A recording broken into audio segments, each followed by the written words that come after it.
This morning, I think we'll have some patience.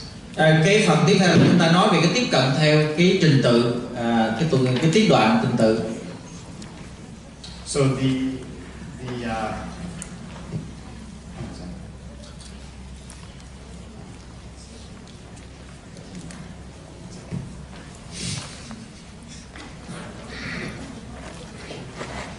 the segmental approach to congenital heart disease was first described in 1972 by Dr.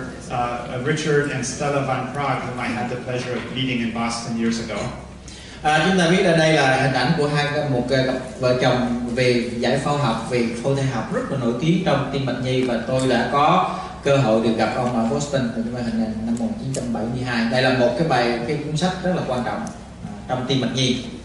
And Bob Anderson has also described this aspects of the segmental approach, but uses different languages like right atrial isomerism instead of asplenia. But we're talking about similar concepts. Chúng ta biết có một giáo sư Anderson thì cũng sử dụng một cái thuật ngữ tương tự, nhưng mà chúng ta sử dụng cái từ khác. Ví dụ hồi trước chúng ta dùng là vô lách, đa lách, thì bây giờ người ta gọi là cái đồng phân phải hoặc là đồng phân trái. Cái khái niệm bắt đầu nó rối rồi. So I'll focus on what I think are the important aspects of the segmental analysis, and that is the idea that each segment or each part of the heart can be evaluated in turn. So if you have a complex heart defect, it can be overwhelming. Just look at one part of the heart, and then the next part of the heart, and then the next part. Cái khái niệm này rất là quan trọng. Giống như hồi trước chúng ta học có nhà lầu, chúng ta phải giải quyết từng phần. Nếu chúng ta nhìn vào trong một cái tổng thể, chúng ta thấy là cái tim nó phức tạp quá, chúng ta không biết đi đường nào hết, thì cuối cùng chúng ta phải đi theo từng cái tiết đoạn, và từng tiết đoạn đó sẽ kết nối theo cái trình tự của nó, thì nó sẽ rất là quan trọng. Ở đây chúng ta dịch cái chữ này là tiết đoạn, chúng ta phân tích từng phần. Yeah, so we look at the atria, the ventricles and the great arteries, and then the connecting segments, the AV canal and the conus that we talked about yesterday. Chúng ta thấy đầu tiên chúng ta khảo sát cái khối đầu tiên là cái khối nhĩ, cái khối thứ hai là khối thất, và cái khối thứ ba là đại động mạch. Và giữa các khối này thì có kết nối là van nhĩ thất, và đây là các van cái van gọi là bán nguyệt và cái conus. Hôm qua chúng ta cũng có nói một phần rồi. Yeah. And again we look at how one part of the heart is connected. We look at the parts or the segments, and also how those parts are connected with each other. Và như vậy là chúng ta sẽ khảo sát riêng từng phần, và chúng ta sẽ khảo sát từng phần đó nó kết nối với phần khác như thế nào thông qua những cái khớp nối này. I won't spend much time on this, but as cardiologists, we use the three STS to talk about the visceral atrial situs, the looping of the ventricles, and the great artery relationship. Tôi sẽ không đi sâu vào phần này, tuy nhiên với các bác sĩ tim mạch nhi thì chúng ta sẽ sử dụng ba cái chữ cái để mà người ta nhìn vào ba chữ cái này, người ta biết liền. Cái chữ cái thứ nhất là có thể S, I hoặc là A để mà nói về cái vị trí cái định tạng ở trong cái situs đó. Cái chữ cái thứ hai là nói về cái quay của cái thất, tim nó quay như thế nào trong quá trình bào thai, và cái chữ cuối cùng là cái tương quan giữa các đại động mạch như thế nào. Thì chỉ cần ba chữ cái này thì tùy theo cái sắp xếp của cái này thì chúng ta sẽ có được cái hình ảnh đầu tiên về cái tim đó. But that's going a little further than we'll go today. We're going to talk about some of the basics of the segmental. Tuy nhiên cái phần đó nó tương đối là chuyên sâu, chúng ta sẽ nói về sau. Bây giờ chúng ta quay trở lại những cái khái niệm rất là cơ bản ban đầu. So we start in the abdomen.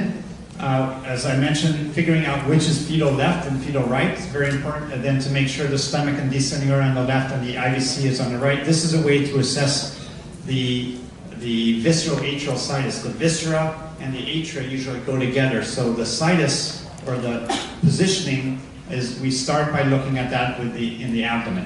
Cái khái niệm cơ bản nhất mà gọi là đầu tiên nhất thì chúng ta biết được cái vị trí, cái tư thế cái phía thai như thế nào. Ví dụ đây chúng ta xác định được thai nó nằm như thế nào, sau đó chúng ta biết đâu là phía trái, đâu là phía phải, và đây là trái, đây là phải. Thì nếu nó bình thường thì cái sắp xếp tạng như thế này chúng ta đã nói rồi.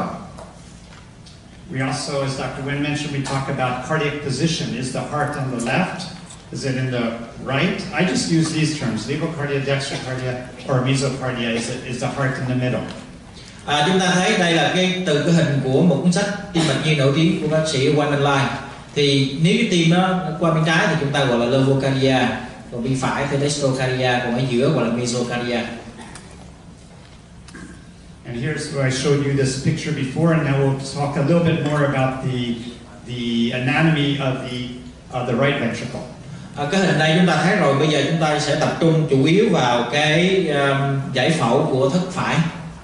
The right ventricle has a tricuspid valve goes with the right ventricle and it attaches to the septum. Cái thất phải thì đầu tiên chúng ta nói về cái van ba lá luôn đi với thất phải, thì cái lớp vách của nó sẽ bám dính vào trong cái vách liên thất.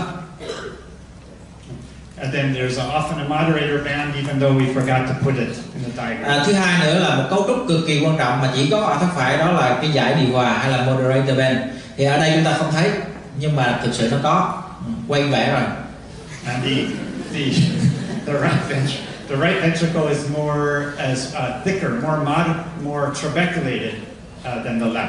Chúng ta thấy là cái cơ bề của thất phải thì nó xua xạnh hơn. Chúng ta thấy đây có nhiều núi đồi nhiều hơn đó, so với lại phía bên trái. And there's a conus which we talked about yesterday. It just means that the tricuspid valve is separated from the pulmonary valve, or there's a separate tissue that intervenes between the two.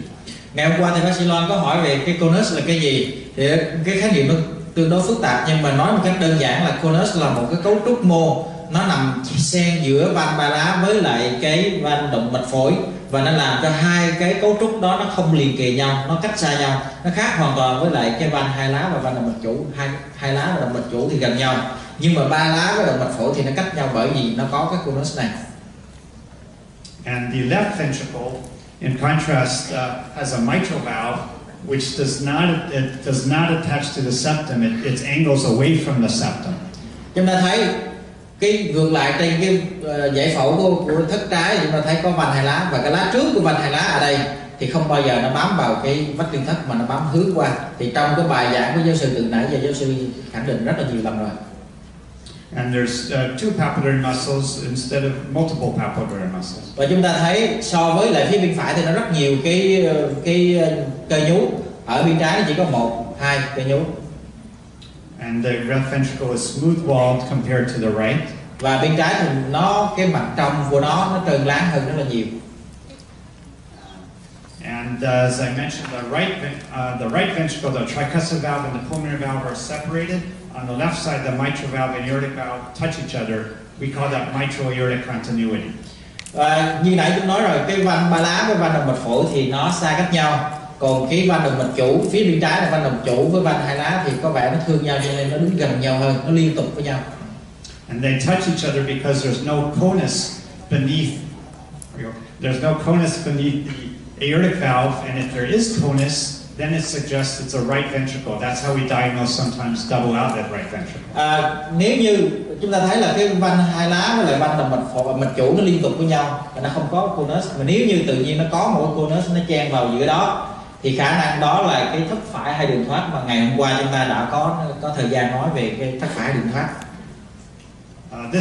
We can do this maybe during the break, but as cardiologists we use the hand to figure out if the ventricles are D-looped or L-looped. I think for interest of time, maybe we could talk about that during the break. Chúng ta nói nhanh bởi vì bên bác sĩ tim mạch nhi thì người ta dùng cái bàn tay để người ta đưa vào, người ta biết là với cái giải phẫu mà bàn tay phải thì đúng là cái vách đó là cái vách bên phải, còn bàn tay trái thì vách là bên trái, nhưng mà chúng ta sẽ không nói sâu nhiều. Tức là chúng ta nói về cái độ quay của cái tim ở trong cái ống tim trong bào thai, nó quay qua bên phải hay qua bên trái. Tuy nhiên cái này nó phức tạp nên giáo sư sẽ không nói nhiều. So with the segmental approach, we look at both, after we think about the viscera, the atria, then we look at the connection between the atrium and the ventricles. Is it normal, or is there an AV canal?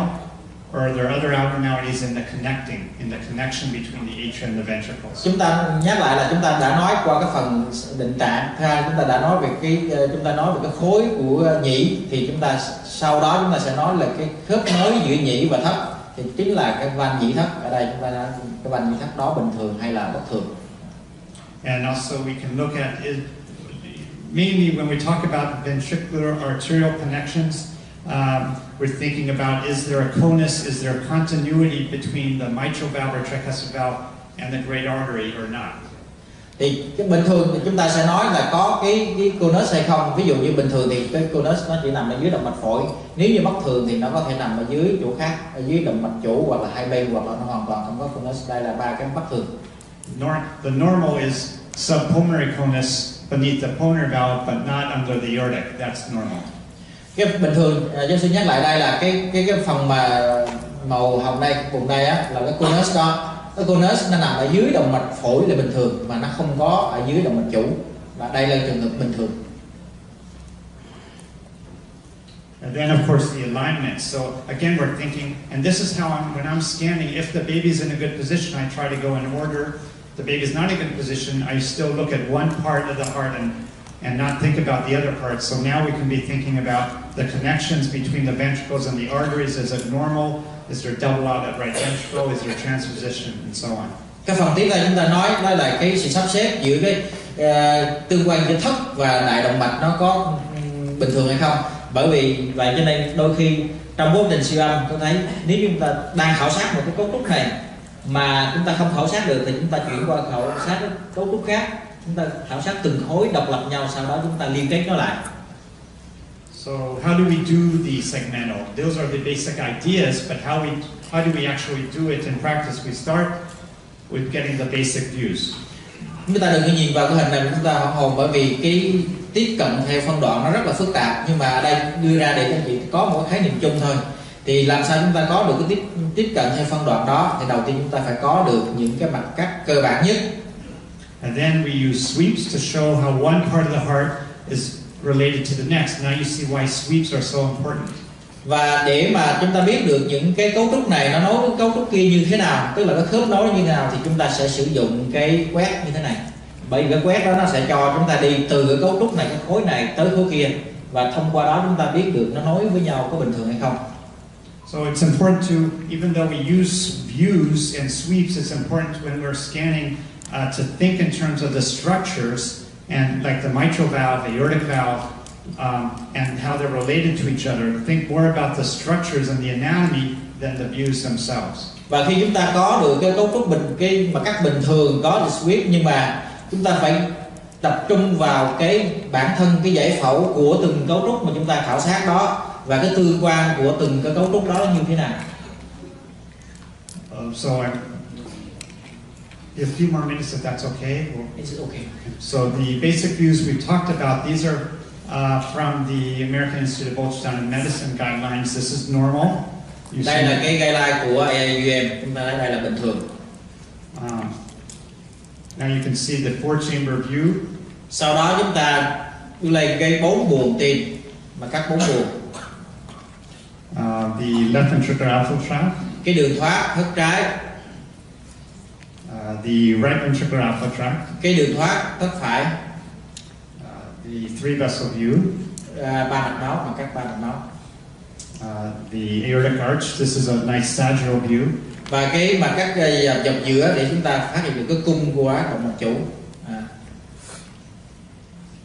And this is the short axis view showing the pulmonary artery and then the bifurcation or trifurcation into the right, left pulmonary arteries and the ductus. Và đây là cái mặt cắt cạnh ức, coi như là giống như mặt cắt trục dọc, trục ngắn của tim á. Chúng ta thấy được đường thoát của thất trái, thất phải, và chúng ta thấy được là cái chia đôi hoặc là chia ba của chia ba, tức là nó tính luôn cả cái ống động mạch nữa. Còn chia đôi là chúng ta thấy động mạch phổi phải, phổi trái.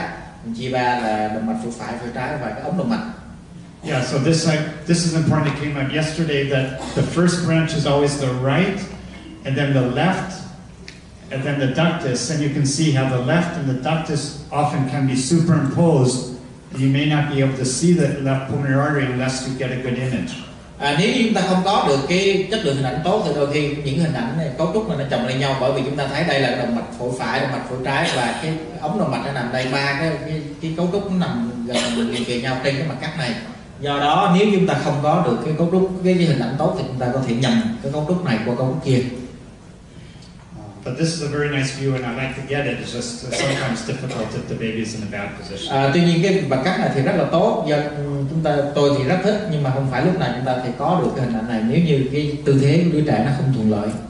And of course we want to see the IVC and the SVC, which we can see sometimes in the same view with sagittal imaging. Ở đây chúng ta thấy cái mặt cắt, đây là mặt cắt hai tĩnh mạch chủ, thì đây là tĩnh mạch chủ dưới, đây là tĩnh mạch chủ trên.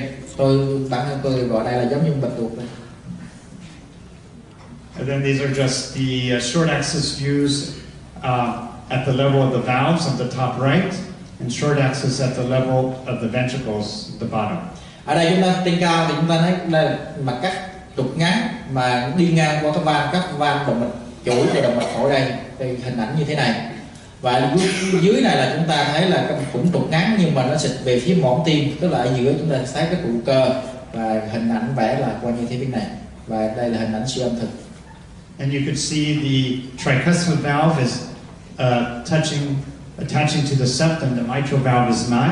And up there you can see the tricuspid valve is far from the pulmonary valve. Chúng ta thấy ở đây hai cái điểm quan trọng. Chúng ta thấy đây là cái lá vách của van ba lá nó dính vào vách liên thấp này, nhưng mà cái lá trước của van hai lá nó không có dính vào vách liên thấp. Để đây là van hai lá, còn đây là van ba lá.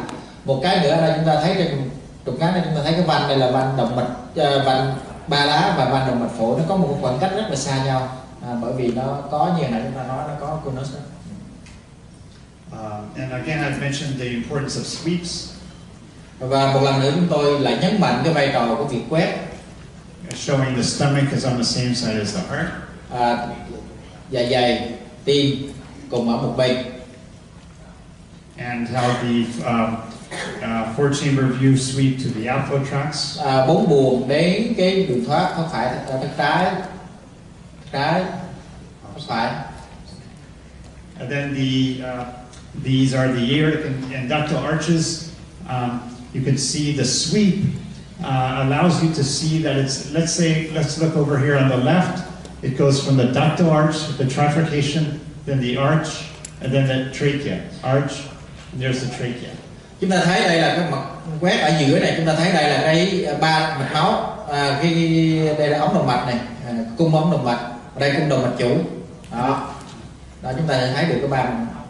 And the same thing on the left, we're sweeping from the ductal arch, the trifurcation, then to the aorta, and then trachea. Chúng ta thấy là rõ ràng là bên này chúng ta quét từ cái cung động mạch, đây là cái đó động mạch, ống động mạch, đây là động mạch chủ, rồi qua cái khí quản ở giữa. This shows that the aorta. Đây. Okay. And this shows that the aorta is to the left of the trachea, and in a right arch, the aorta would be to the right. Và nếu chúng ta so sánh giữa cái tương quan giữa vị trí giữa cái quai động mạch chủ với lại khí quản, nếu như quai động mạch chủ nó nằm bên trái khí quản thì nó là quai động mạch chủ bên trái, còn nếu nó nằm bên phải khí quản thì nó là quai động mạch chủ bên phải. I already showed you the three vessel view, so let's just quickly show. This was when you look at this bird. Chúng ta nhìn vào con chim này. If you look at birds, if you try to understand what is, I like to watch birds. To identify what is the bird, you can look at the bird, and how can you tell can you identify for me what kind of bird this is? Thì giống ông là người rất là thích quan sát chim. Giống như các nhà điểu học á, thì khi mà chúng ta nhìn một con chim, chúng ta sẽ xếp loại con chim này là trong cái phân lớp nào, hoặc là con chim đó tên gì, thì làm sao chúng ta biết được. So this is it happens to be a Western tanager, but my point is that the ornithologist or the bird watcher looks at the structures and various views and perspectives as a means towards an end. So in other words, when you're, I'll stop. Thì chúng ta biết để mà xác định con chim nó thuộc phân nhóm nào, loại nào gì đó, cái họ nào, thì các nhà điểu học thường sẽ tập trung vào cái cấu trúc, giống như chúng ta nhìn vào cái giải phẫu, và sẽ sử dụng nhìn trước nhìn sau rất nhiều cái mặt cắt khác nhau, giống như trên siêu âm tim, để mà chúng ta đưa ra được, để xác định được cái loại chim đó là loại chim gì. So we're not looking at, you don't have to see a posterior view or the side lateral view or anterior. It's not the views that matter, right? We want to see the structures. We want a posterior view to see certain things. Same thing for the heart.